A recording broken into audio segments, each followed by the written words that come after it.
warm welcome to Policy and Politics with me, Tarun Nangia.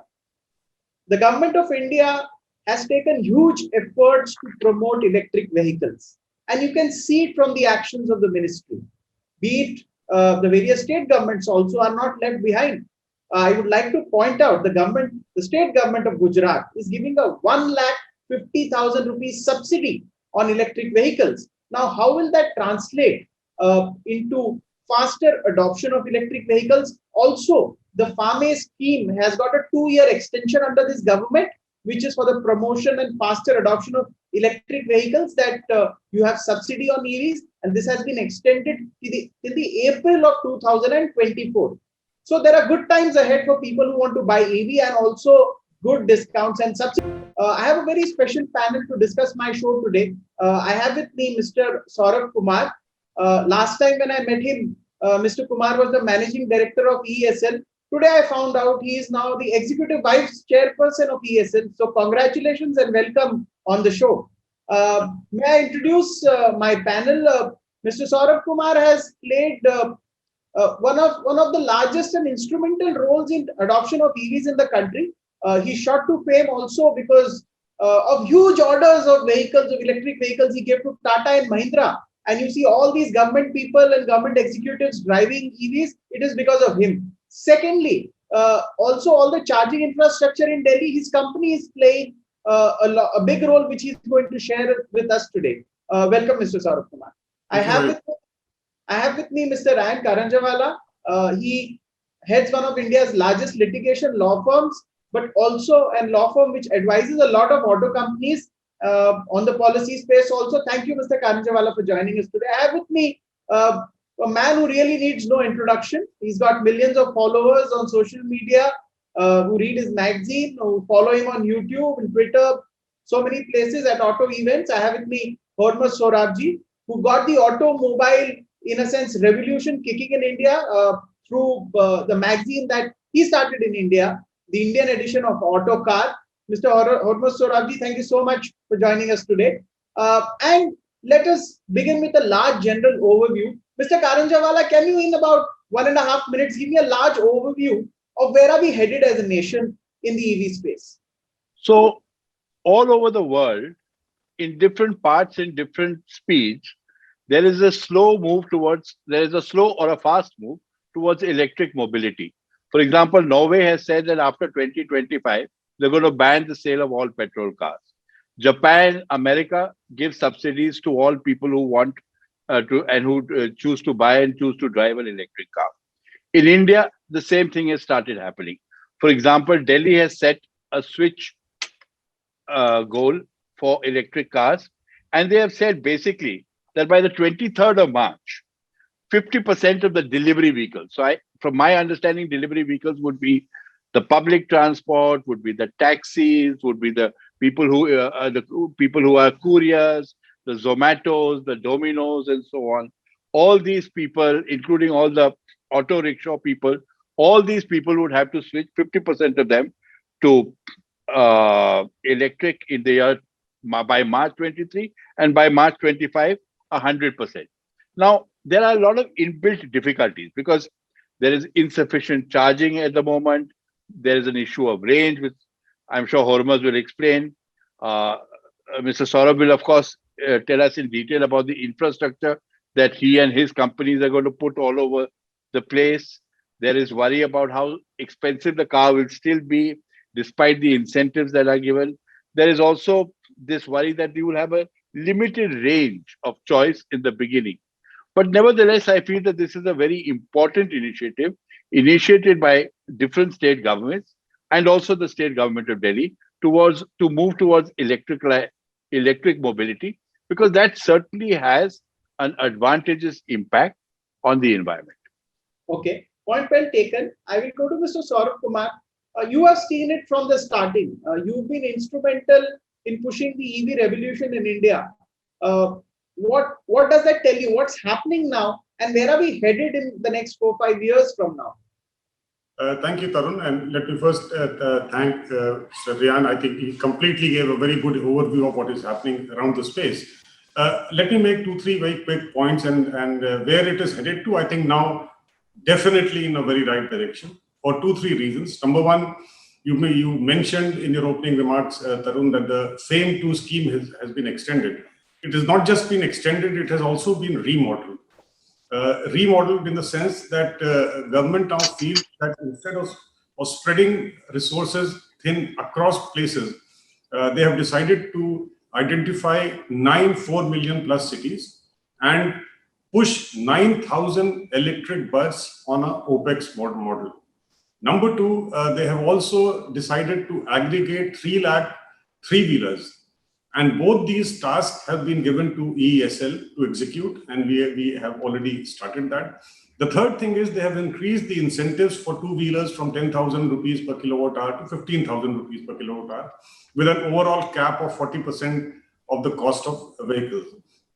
So I think if you see, and I'll come to the four-wheeler segment later, given our transport, these three are very important things.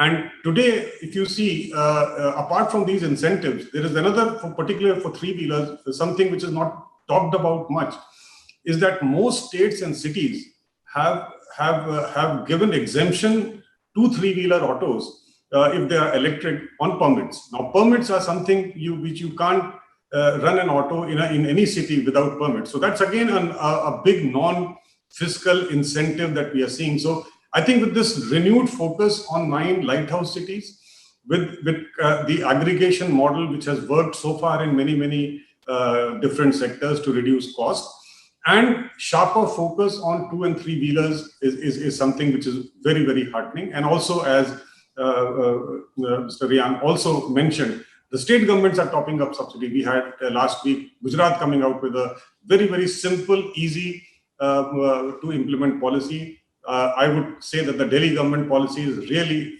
among the best in the country that we have, because it covers virtually everything. So I think it's really now moving in the very right direction. Okay, point well taken. Almost you have driven some of the best EVs in the world, from a Tesla to a Jaguar. I mean, you can name it, and you have taken them on the longest rides possible, tested them. Are they a replacement for internal combustion engines, or is there some time before this can pick up?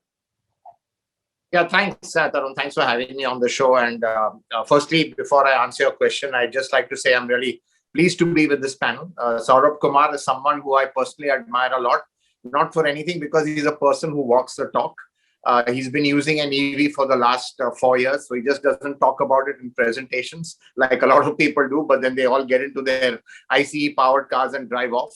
So really, I think Saurabh, what he and ESL have really done fantastic work. And of course, Ryan, an old friend, and I'm actually amused to have him on the program, because Ryan, not many people know, doesn't know how to drive. So Ryan, good to have your input. And we still have to do that story on you and a lot of other famous people who don't drive. So, but anyway, that we can talk about in a bit. Yeah. So, but coming to your point is, are we ready on the four-wheeler sector or on private vehicles? I think my view is that will be the last to really have full-scale adoption. And I think the way we started right now is with the delivery vehicles, the commercial vehicles. It makes the most sense, because these vehicles run to a set pattern, a finite mileage. And frankly, at the end of the day, you're never too far from a plug. That is the main issue. So even when you buy an electric car, today, quite honestly, it is limited. You can't be too far away from a plug. And again, to put it very bluntly, it's for wealthy people. Because even despite all the subsidies, the battery costs are still very high.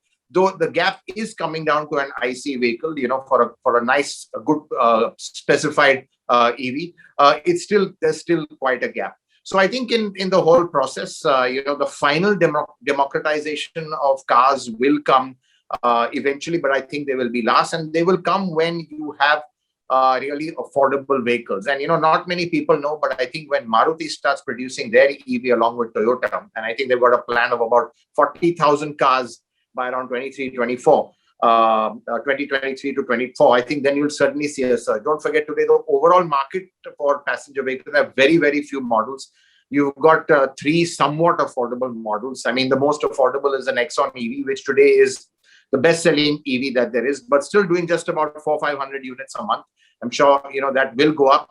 And at the top end, you've got the Jaguar I-Pace, which you'd mentioned I had just driven. And, you've got the Audi e-tron coming in. You've got the Mercedes EQC. These cars are all over a crore plus. So really very, very small numbers over there. But I think overall, I think, what I'm keen on seeing is that, as ESL and all are working in these areas to really kind of lay the groundwork, the infrastructure. I think passenger vehicles still some time because they are fundamentally city bound. You can't really take them out of town yet until the charging infrastructure kicks in.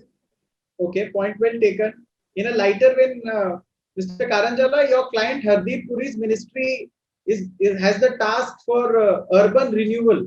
I think in that there should be some funds for EVs also. The ministry has a lot of funds, isn't it true? I said, actually, he's a friend. He's not a client. It's his wife who's a client. But yes, you're right. The urban development ministry will also have a role to play in the future, and that's important. I think, you see, as Saurabh will, of course, point out when he goes into greater detail, because he's really the man on the spot who's actually seen the whole thing grow and whole thing develop. This has to be a sort of a joint, multi-pronged effort. All sides have to come together if you want it to succeed, because change in any sphere is difficult. Here, change is important because we do believe that an electric car is far more environmentally friendly than a petrol or a diesel car. One thing I would like Saurabh also later on when he gets into to speak to us in detail is how come they haven't given some emphasis on the hybrid, or are they thinking of doing that? And because that is a sort of a halfway stopgap arrangement between the petrol and the complete electric, Yeah. So these are all things that will have to be there. And I'm looking forward to hearing what Saurabh has to say as to how this whole thing is going to mesh together. Okay. Mr. Kumar, you pointed out a very interesting thing, 3 lakh two-wheelers. Are you going to procure these 3 lakh two-wheelers and sell it? How does it work? No, I said 3 lakh three-wheelers and Okay. So, and 9,000 buses, both 9 meter and 12 meters. So what we are trying to do is that we are trying to push the B2B segment. Okay. Now, if you look at as Mr. Saurabh also mentioned, the delivery vehicle, the logistic part today is really growing and growing at a very fast pace. Also, you have announcements from the Amazons that they will switch to electric in the next decade or so. So what we are trying to do is to pull in demand from these logistic agencies, aggregate the demand, go out in much larger numbers than we have ever ventured in the vehicle category, and provide these kind of on leasing models. And parallelly, again, as I said, government is working on an entire comprehensive approach. So along with the World Bank, Niti Aayog and SBI is putting together a facility, because if you see one of the challenges is financing of these vehicles, and the rate of interest is absolutely very, very high, 20-25%. So this is something which is on the works, some sort of a credit enhancement facility, a partial risk guarantee facility that World Bank and SBI is working together under the overall guidance of Niti Aayog, just to make the credit flow to the sector, particularly 2 and 3 wheelers, more simpler. And Mr.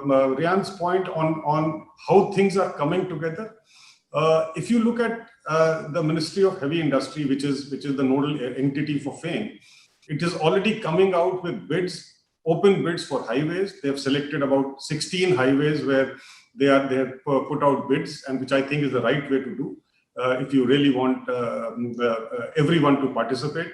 So all these charging stations will be at 25 kilometers each, both sides, and that hopefully should be completed in the next 6 to 8 months. Again, in those 4 million plus cities, there is a renewed thrust on charging infrastructure, because that holds the key, particularly for the 4-wheeler adoption. Because if you see, buses doesn't really use a public charging network. Their chargers are there in the depot. And finally, since you touched upon, Tarun, on the 2-wheeler, we have put together a very innovative model and a very simple model, and that has been our mantra all along.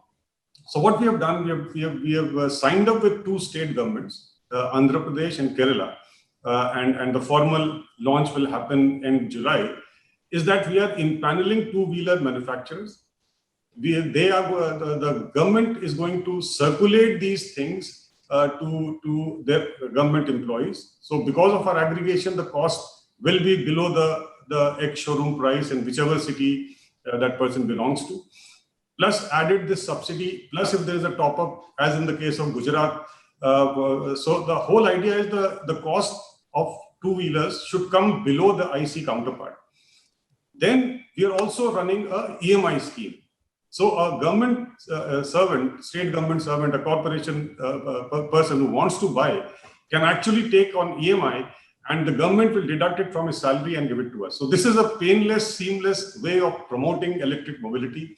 In fact, we are also going to reach out to large corporates on a similar strategy. The whole idea is to push these two-wheelers and three-wheelers and buses so that the visibility of the vehicles increases. And as Mr. Saurabh said, that we have few new four-wheeler lined up launches coming up in the near future. Hopefully, this will be a catalytic process and stimulate that demand as well.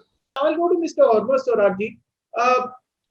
On the charging infrastructure, what do you think needs to be done? Pune, Bombay, where you are based, these are all automobile hubs of the country. A lot of vehicle sales take place in Maharashtra, Tamil Nadu, these states. Tell me, on the charging infrastructure, how are we doing and what would you like to see? Well, just speaking from experience, what we found, and I've been driving EVs now for an extended period. So clearly, what I found that in the city, there's absolutely no problem. I've got a wall box charger in the office right now. In fact, Audi just installed an 11 kilowatt hour wall box charger. So that's really, really fast. So in the city, there's really not much of an issue. And, because they're doing short distances, modern cars have quite a few range. You don't even need to charge every day. It's when you start going out of town that a lot of issues crop up. And I think, let's say Mumbai, Pune, right now, you desperately need one on the highway at a very strategic point. What people don't realize is that one of the biggest enemies of a battery range is elevation. So this is what I found out. In fact, I normally go to Mahabaleshwar very often to test a car. I even took an EV there. It's about 280 kilometers. Now that's quite, you've got to be really adventurous to do that. In normal circumstances, it would have been fine. But you're going from 0 to 4,500 feet. And what we found as per our tests, as you're going uphill, the range is it just goes. It's just completely depleted. So for example, just going up the Y-Guard, which was just 10 kilometers, I lost 40 kilometers of range. And at the end of the day, I had to literally stop in Panchkani to get a very slow charge and go on. So there are all these practical issues. The way to overcome it is more and more public chargers, fast chargers. Having said that, also we've even experienced that, and they're really easy to use. So we've been using the Tata Power, charging network where I live close by. They have one at Warden Road, they have one in town, just to see how it works. Very seamless, very easy. But again, those are around 25 kilowatt hours. So when you have the big expensive cars, that may not even be enough. But for the smaller cars, that's okay. And I think once you have these fast DC chargers on the expressway, they have to be at the right place where you generally stop and take a bit of a coffee break. Because honestly, you just need a 15-20 minute, half an hour top up, and then you're good to go. But I don't know how fast that's coming. People are talking about it, but it's taking a little longer than what I expected. And until that happens, people will only look at an EV as a city car. It might not even be their primary car. So the whole objective is, when will it become a primary car and absolutely replace your IC car? I think, things like cost, range, all that needs to be sorted. And range is a very tricky thing because it goes up, it goes down. It's very hard to predict when you're going to run out of range or not because of the conditions in which you use an EV.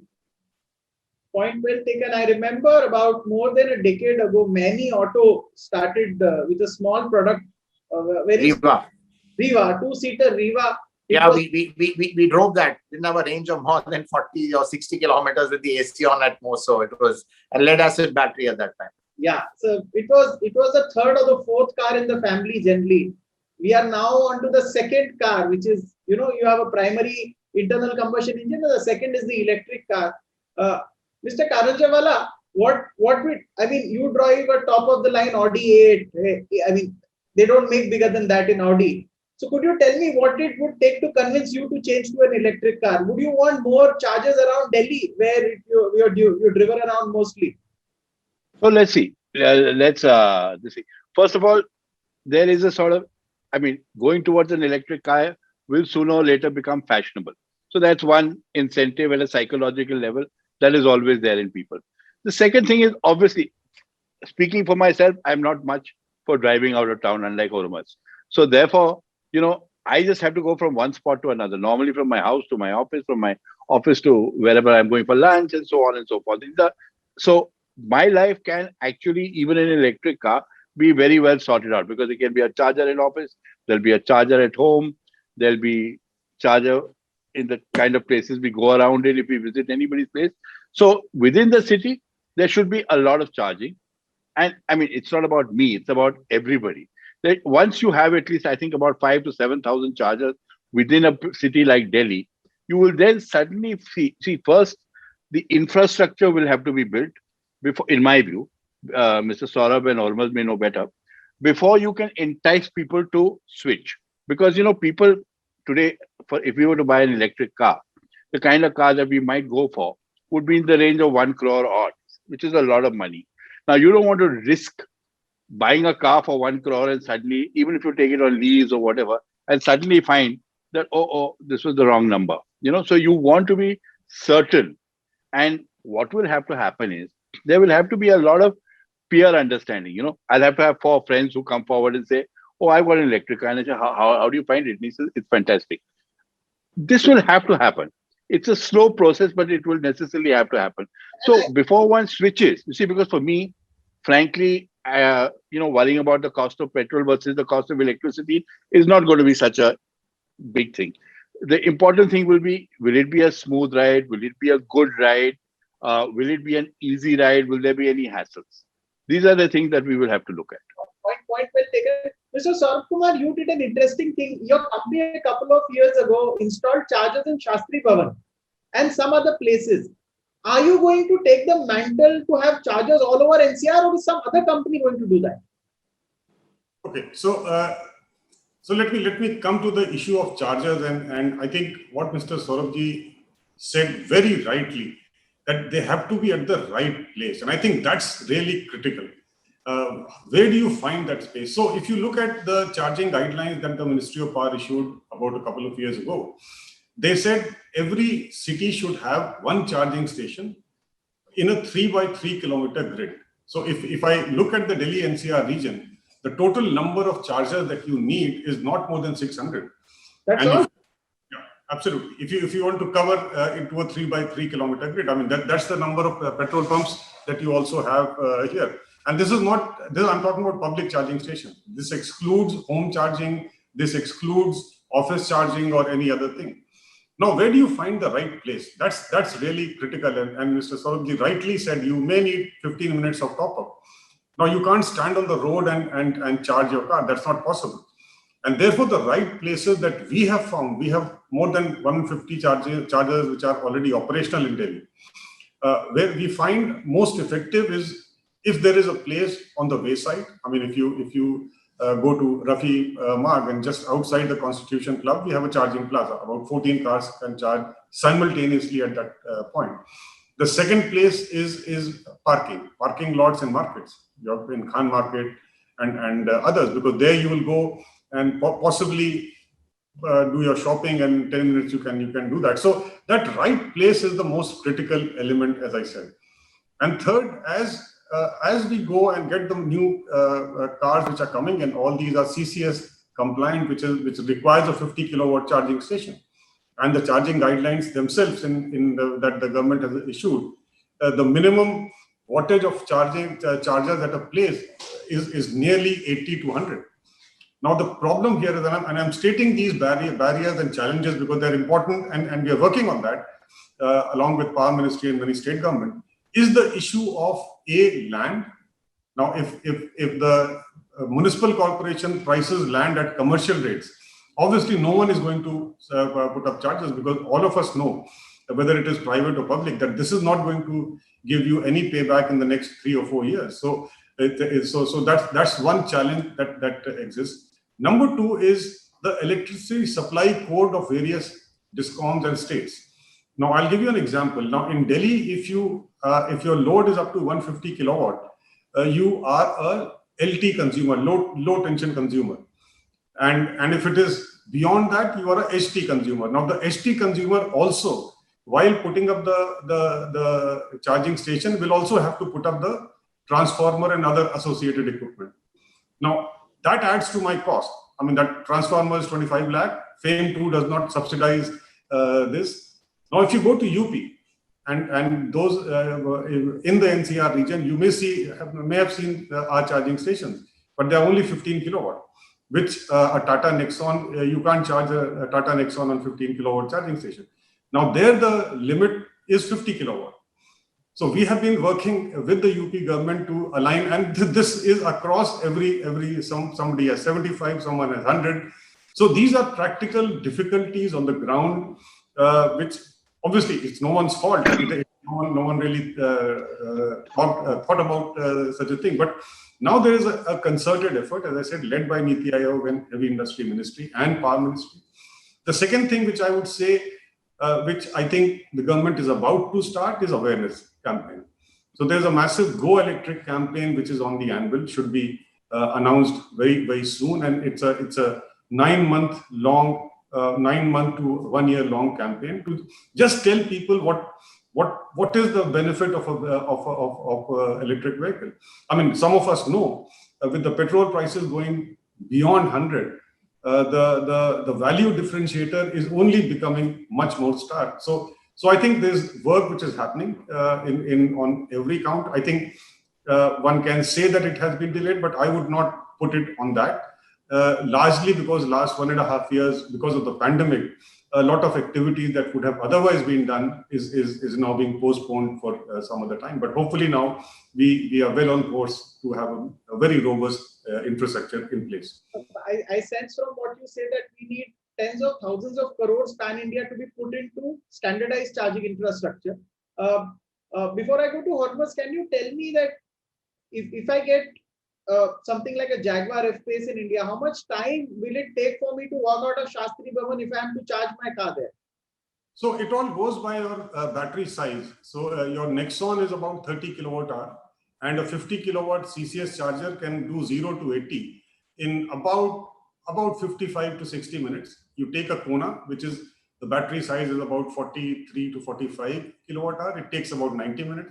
I'm not sure what is the range of, but whatever little I read, it's about 70 to 75 kilowatt hour battery. So going by the same thing, it will take maybe say 120 minutes for a full charge. That is an interesting comment. So Hormuz, you spoke about you taking the Jaguar to Bhableshwar. Now I take 1.5 minutes to tank up my IC engine. I go to the petrol pump, I pay and I tank up. What do you think would be the extent of chargers needed so that you find chargers everywhere and you don't have to wait for your turn? I mean, if I take 30 minutes to charge, I mean on an average, and there are 4 vehicles ahead of me, I'm stuck for 2 hours. What do you think should be the density of the charging network? Well, firstly, I think we need to take a practical approach and see where the bulk of the EVs are going to be. And, I see the Jaguar I-Pace, it's a great car, Mercedes EQC, Audi e-tron, they're all 90 to 95 kilowatt hour batteries. The math is very simple. If you have a 50 kilowatt hour charger, it gives you 50 kilowatts of your battery in 1 hour, so it's per hour. So typically, a 50 kilowatt hour would take a Jaguar just a little less than 2 hours from an absolutely flat battery. But I think these are not the vehicles we should be worried about or focusing. They will be very, very niche. It's likely the owners will have their own charging infrastructure at home. They won't be going out of station too much. Maybe they will be going, but I think they'll be going for short hops and from metros. So, the Bombay, Pune, Delhi, Jaipur, that type. And on these routes, if you just have one 50 kilowatt hour charger, at a coffee stop, I think that should suffice for these kind of vehicles. But if you look at a Tata Nexon, which is a 30 kilowatt hour, or an MG ZS EV, which is 44, I think to start with 50 kilowatt hour charging points, just looking at the cost of it, the infrastructure required, as Mr. Kumar said, you have to get into big transformers. Maybe you don't need to have a big network of 150 kilowatt hour chargers. You can start out with 25 to 50. I mean, Tata Power with the 25, honestly, you can live with that. And again, it's always a top up. You don't have to charge a flat battery. So I think what one needs to see is that I would say in the range of 30 to 40 kilowatt hour, which I think will be largely the cap on most vehicles in India, how long it could take to charge that. And again, they have to be at the right places. Just the other day, I was just dying myself. I wasn't in an EV, but I stopped, at one of these roadside services, got something to eat, went around the corner, all that sort of stuff. And just that took around 20 minutes. So, within that time you could charge. So you don't even feel the kind of, thing of, you're not getting delayed. Another point I'd like to say, living with EVs, which is a great advantage, and it actually is even better than an IC engine, conversely, is that you never have to go to a petrol pump. Your petrol pump is at home. You just keep charging it off. And, people don't realize the absolute convenience of that. Sometimes when you're in your car and you realize, oh my God, I have to fill fuel and I'm late for a meeting, that sort of stuff. So this is one thing which I realized was absolutely fantastic. I even want to take the point further where in Mahabaleshwar, there's only one petrol pump and it's always jammed. Always jammed. I have a very base 15 amp charging over there, but it takes a long time. But since I'm not moving out, it's fine. Again, I feel great. I don't have to visit a pump. So you're actually freed from a pump, which in itself has its own advantages, and people don't talk about that. One more thing on an EV, which I think a lot of people don't realize, and I think this is what I want to talk to Ryan, and maybe Ryan, this might tempt you to learn driving finally, is that EVs are the easiest vehicles to drive. You don't have to worry about gears. You don't have to worry about, the engine response, gears shifting, all that. It's like driving a golf cart. The ease of driving an EV, they are the easiest vehicles to drive. So, all these nuanced points, when you start living with them, you do realize the advantages. But of course, the disadvantages are there too. Ormaz, Tarun, if I can ask Ormaz a question. Ormaz, what would be the, Saurabh, what would be the cost? Suppose you have say an Audi, a big car at home to be charged. What would be the cost of installing the charging at home? So a 50 kilowatt charger today is costing nearly 6 to 7 lakhs. And if it is a public charging station, the heavy industry is giving a subsidy of 70%. But let me just come back to what Tarun said, and I'm sure, Tarun, you would have seen in Delhi NCR region, there are plenty of e-taxis which are being used. Blue Smart has almost 300, 400 vehicles, and there are many other taxi operators. They're all using Veritos and the Tata earlier version, and they have a very small 18 kilowatt hour battery. How they are being able to do is they are using a large part of our network, and they are doing top-up charge. So they do an overnight charge before they start.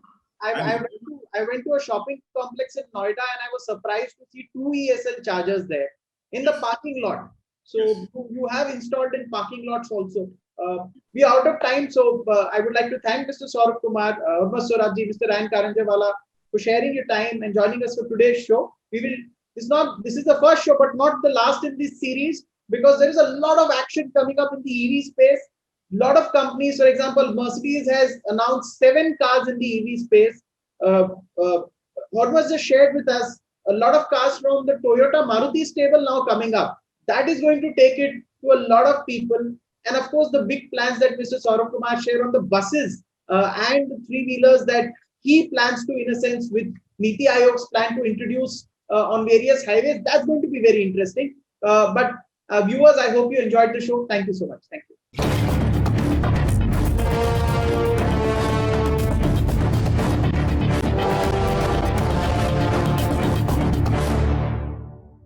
For more such videos, subscribe to the NewsX YouTube channel, hit the bell icon.